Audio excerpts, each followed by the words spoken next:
বাংলাদেশের পুলিশ অমানবিক। কি অমানবিক না?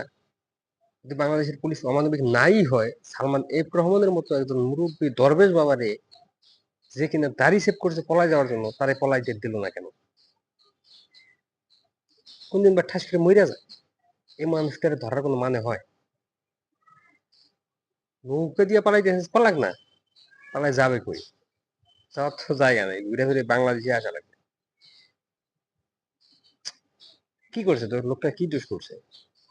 নাহলে শেয়ার বাজার কেলেঙ্কারি করছে, কয়েক হাজার কোটি টাকা আত্মসাৎই করছে, তার মানে কি ওইভাবে ধরা লাগবে? তাই শুধু তো ধরেই নেই, দেখেন বাংলাদেশের পুলিশ কতটা অমানবিক, কতটা নির্দয়, কতটা পাষাণ হলে এই কাজটা করতে পারে।